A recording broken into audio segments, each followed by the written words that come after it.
Good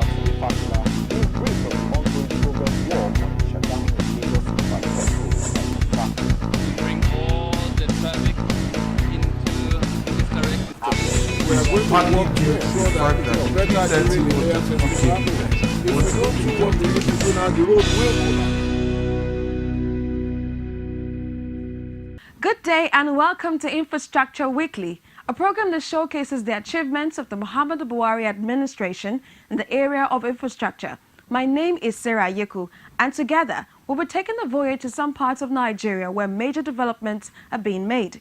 Wherever you look, the strides are evident. In this week's edition of the program, we will see how the revolution is going on in bridging the infrastructure gap the nation currently suffers from. We'll be back after this timer. Don't go away. Coming together of opportunities. This is what infrastructure is the backbone of development, which explains the Buhari government's effort at bridging the facility gap.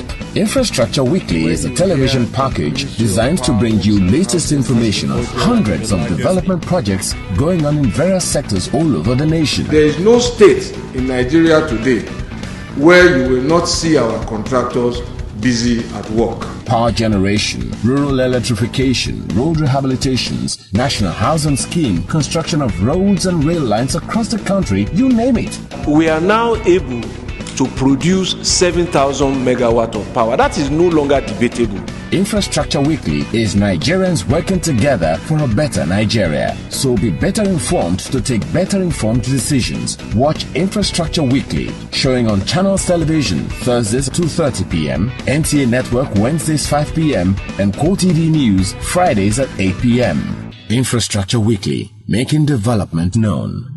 The federal government has reiterated its determination to use infrastructure to aid the nation on the path to sustainable economic development. Minister of Power Works and Housing Babatunde Fashola disclosed this while speaking on the moves to complete the rehabilitation of the Apapa Wharf Road complex. It says the government is ramping up efforts to complete the road before the end of year 2018. Briefing pressmen at the Presidential Villa Abuja is the Minister of Power, Works and Housing, Babatunde Fashola. Subject of his briefing is the status of the construction of Apapa Truck Park and also the completion of Apapa Oshodi Expressway. He said the road development is clearly the mandate of Ministry of Power, Works and Housing, which has seen other multi-agencies collaborating to aid in the construction. I think road development is clearly the mandate of the Ministry of Power, Works and Housing, especially the works sector by legislation. Of course, there will be multi-agency collaboration, especially when very critical institutions like the Nigerian Ports Authority, the Apapa Port, Tinkan Island Port that are critical to the economy are affected. So there's need for multi-agency interactions, and that's what we've been having, really and truly. Furthermore, he says the construction of the Apapa Road hit a snag after the work started with the gas line that supported most of the industries were within the right of the way of construction. It hit a problem because after the work started, we found out that the gas lines that supported most of the industries there to keep them in operation was within the right of way. Now, we were faced with two choices.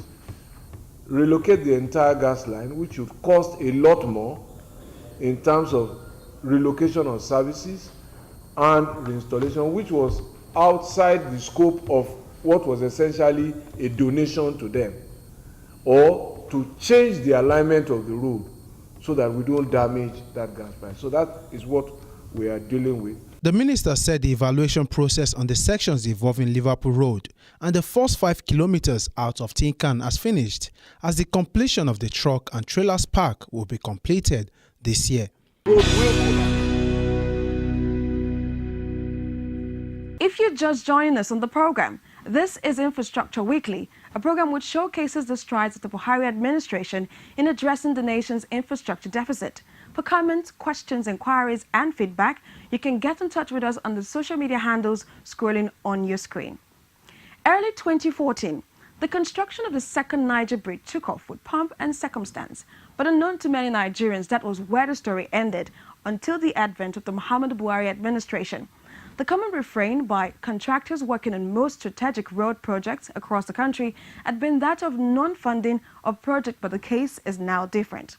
Let's take a listen to the current status report on the state of the second Niger Bridge after the federal government released funding for the project. Appreciable progress has been recorded on the ongoing second Niger Bridge project. It is expected to complement the existing bridge built in 1965. The old bridge needs urgent assistance due to the constant haulage and heavy-duty vehicles that use the only bridge to link the southeastern part of Nigeria to the southwest and the coastal region daily. Speaking on the progress recorded on the job, the Controller of Works in Anambra State says the project took off properly in 2016 and is currently at 44.6% completion. If you get to the site, you can see from Onitsha end, they've done a lot of fillings in terms of using the sharp sand to fill the embankment. They've done a lot of things on the shoulders. Embankment has been completed to a reasonable stretch. We have a lot of covers that have been fully accomplished. So in all, we have achieved around 44.60% of this phase of early works. And the contract has been split into stages or into phases. Phase 1, phase 2 to 3 have been successfully accomplished. We are now on early works 4, early works phase 4. And what is involved in early works? We have a lot of preliminaries. We have a lot of a part of this early works in stage 4 forms part of the main contract that is about to be awarded. According to him, an advance payment of 2.166 billion naira was made to the contractor out of the contract sum of 14.466 billion naira for the early work phase 4. He said the bridge design was done to have a long-lasting project that would not only complement the existing bridge, but serve as a vehicle that will enhance economic and commercial activities and a viral connection that will link the two major regions to the rest of the country and beyond. This bridge is not only for the southern part of the country, indigenous, it's for all Nigerians. People from entire West Africa. People from different parts of South Africa come through Lagos to come to Onitsha here to buy materials and go back. You get my point? So Nigerians have seen it as a very important, crucial route linking the different geopolitical zones. What I will advise them is that the present administration is on focus. They will just watch the government. And in no distant time, they will realize the dividends of democracy. Engineers at the site affirmed that the second Niger Bridge is no longer a political issue, as President Muhammadu Buhari has demonstrated commitment to realizing the completion of the project. I've gone through the Asaba end of the bridge. We have shown you where we did the fillings on the embankment, and then we've come to this stage. I've shown you the abutment wall. They have almost substantially completed. This is 120. I told you there are 21 piles that were driven into the earth, and the pile cap is being put in place. Then from this we can go, as this 130 is there, the contractor plans to embark on the pile cap within the next few months. So as you have seen here, there's enough evidence that the federal government is no longer politicking as per the second Niger Bridge. We are on focus, and I believe that in no distant time, that dream will be realized. But they can see, they can even come down and see, it's very obvious. RCC, they are working, NigerCat, they are working. So everything is, the government is doing what they should do, and it's a good government of which they are working. And they are paying contractors at window.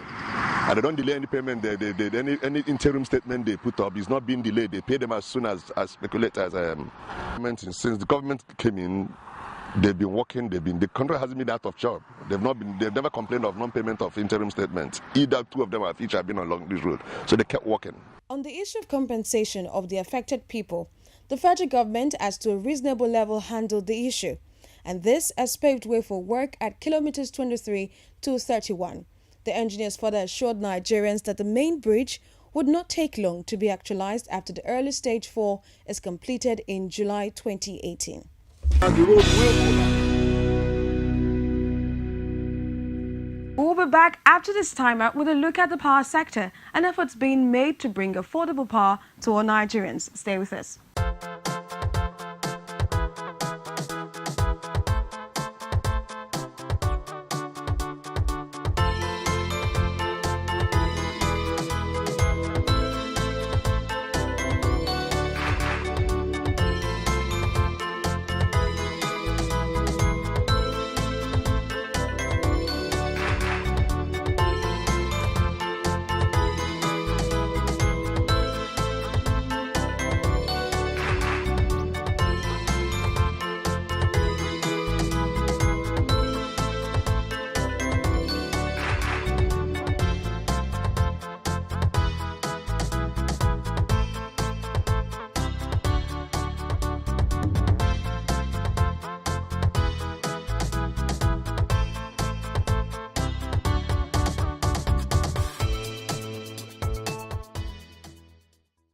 Welcome back. Nigeria recently exited recession after the worst of it in living memories. And with this in mind, the federal government says it is working with stakeholders to ensure the sector has a facelift, especially as it affects electricity supply. Minister of Power, Works and Housing, Babatunde Fashola, who was speaking at the 26th Power Sector meeting in Umuahia, the Abia State capital, said the hard work continues in the sector to eventually deliver uninterrupted power supply to Nigerians after the improvements that has been achieved so far. He said this will be a game changer for all Nigerians. While explaining to the state governor the effort instituted to upgrade the country's power generation from barely 1,800 megawatts at the inception of this administration and how it has progressed to 7,000 megawatts power generation capacity, the minister regretted that though the nation's power generation has increased, the distribution sector has not lived up to expectations. News that our power generation capacity has increased to 7,000 megawatts, so has the transmission capacity, and so has the distribution capacity from where we met it in 2015. But the distribution capacity still lags about 2,000 megawatts behind transmission and generation, and that means we need to expand the distribution capacity and also the transmission support that enables them to receive power and take home. Commending the minister's effort at transforming the nation's power sector, the governor of Abia State, Okezie Ikpeazu, urged him not to rest on his oars, but to assert more effort to tackle the rot in the power sector that holds the breath of the country's economic development. We really need that because it was a brand available to us. And whatever we have confidence that we could turn it around so that people can begin to focus on the kind of things that we can do. We knew that power was key. We knew that market access to market was key. We knew that automation was also key. But 2 years down the line, I'm happy that power has come. Automation is coming, and people are also enjoying water access to markets. And all of this keeps the sustainability, I think, and we can create the economy for people. For these reasons, I think that the economy without this is very, very important. Charged to stakeholders in the power sector at the 26th Power Sector meeting in Umuahia, the minister stated that the government's position to the operators is that they must step up their game. Power is now a responsibility for private sector operators. It is private businesses, private businessmen and investors who now have responsibility to take power to the homes, to the offices, to the markets, not government. He re-emphasized the need for investors to live up to the privatization principles that affords them the opportunity to generate and distribute power to enable the nation's power supply increase and create a viable competition among investors.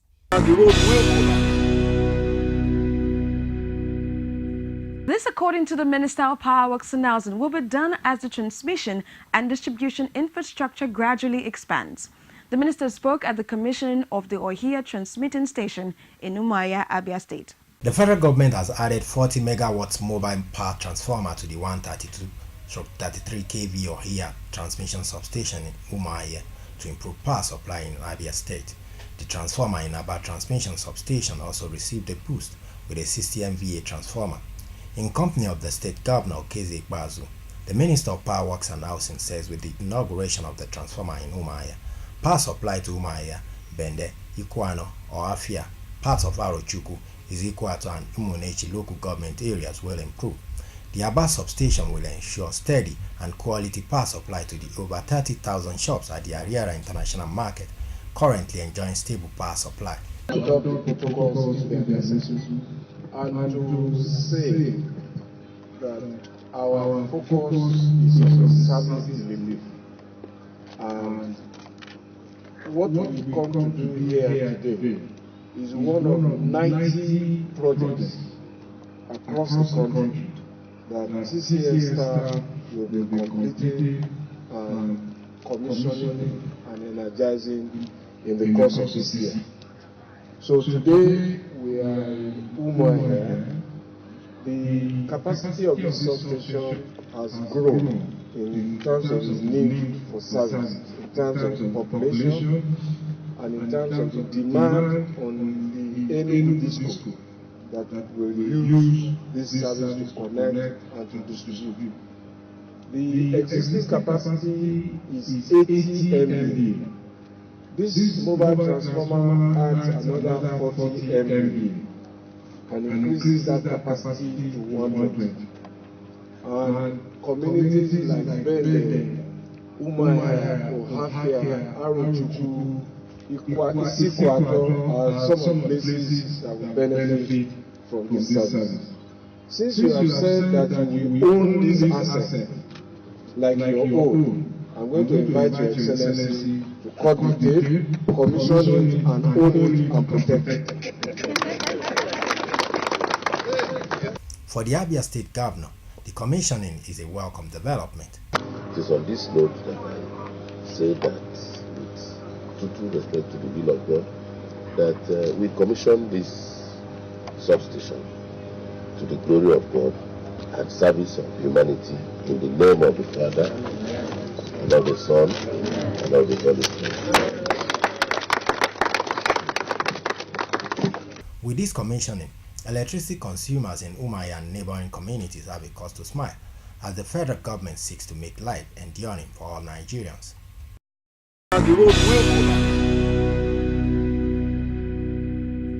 Let's take this time out to hit the home stretch with developments in the housing sector. Don't go away. Coming together of opportunities. This is what Infrastructure is the backbone of development, which explains the Buhari government's effort at bridging the facility gap. Infrastructure Weekly is a television package designed to bring you latest information on hundreds of development projects going on in various sectors all over the nation. there is no state in Nigeria today where you will not see our contractors busy at work. Power generation, rural electrification, road rehabilitations, national housing scheme, construction of roads and rail lines across the country, you name it. We are now able to produce 7,000 megawatt of power. That is no longer debatable. Infrastructure Weekly is Nigerians working together for a better Nigeria. So be better informed to take better informed decisions. Watch Infrastructure Weekly, showing on Channels Television Thursdays 2:30 p.m., NTA Network Wednesdays 5 p.m., and QoTV News Fridays at 8 p.m. Infrastructure Weekly, making development known. Welcome back. The flagship plan of the Buhari administration to address the millions of units of annual housing gap in Nigeria is currently on in 33 states. It is what many refer to as a silent revolution in the sector. Let us bring you developments on the project site in Ekiti State, with the site serving as a conduit for for the government to empower Nigerians economically through employment as workers on site of the project scattered all over Nigeria. The 2017 ministerial visitation to the National Housing Scheme in Ado-Ekiti called for the relocation of the project. The new site now is in the heart of Ado-Ekiti beside Obade-Jugbe Hospital. 74 housing units in detached, semi-detached and two-bedroom flats are at different stages of completion. The electrification work is also near completion. Now, they have already finished all the necessary connection as you see it there. The transformer base has already been in place because as this national housing is, they have two transformers. The two transformers is even there for them to use here. In engineering, they call something space value. This 74 units initially been in place. There is room for expansion in the future. That is where you see one transformer placed at the entrance, another one placed at the interior here. So that in the case of any expansion, at least the transformer in place be capable of giving them full voltage. So you are saying the transformer here now is even more than... It's even more than what is there already. More than enough for them currently. Water have always been one big thing to contend with in Ado-Ekiti, but on completion, residents will have nothing to worry about. The overhead tank is 45,000 liters. Why that of underground tank is 75,000 liters. Components, the cylinder that consists of carbon and andolites are yet to be connected. The drilling points, we have about 4 drilling points here. There will be underlay pipe. We will lay pipes to all these flats, all these buildings, from the drill, from this point to all this, the pipes will be laid all over, so that each individual inhabitants, the people that are using each flats, they will have water to use directly. Then there will be lift pump as well to assist, so that is why we have been able to increase the length of the stations. That is what you are seeing that carry the overhead tanks here. Formerly is 12-meter height, but we have added another 3 meters to make it 15 meters high, so as to serve the inhabitants, the occupants, better. While the bungalows are at different stages, the 24-unit condominium is still at the preliminary. Our own project is quite different from others, and because this one has to do is a building, is a story, about 3-story building. You understand? More of, if I could say, it's a nice high-rise structure compared to others that are constructing a bungalow. But as it stands now, like I rightly said, that in the next, before the month runs out, we should be through with our substructure. When you are constructing a frame structure, there are some things you need to consider. You don't just, because the curing time, setting time, and other things have to be determined before you progress to other section of the scope of the work. What would be your assessment now so far about the job? Is it progressing? Yeah, because as at when we started, if anybody that passes will know that something meaningful has been done. Though 74 units of housing may be too meager to serve the teeming population in need of shelter, when completed, however, it will serve as a succor to those who would be lucky to have the unit. Still on the National Housing Program, the Oyo State end of the project is also coming on fine. The crew of Infrastructure Weekly visited the site for a situation report on the status of this project. The 2016 National Housing Scheme in Oyo State, just like other ones in other states, have the building specification outlined in the design. We have totality, we have 24. Out of the 24, we have 16 two-bedroom apartments, and we have 4 one-bedroom and 4 3-bedroom. 2 units each are allotted to building contractors, which explains why the structures are at different stages of completion. At least the payment has been so good and the payment has been coming forth. But what we we are trying to see right now is at least if the government can still come up with something like this again.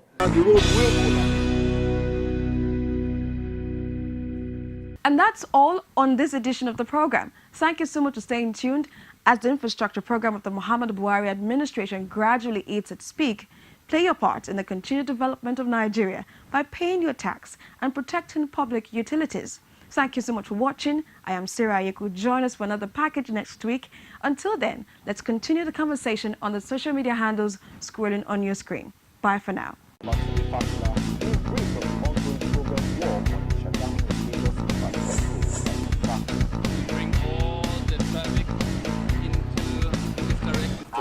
We are going to work to ensure that better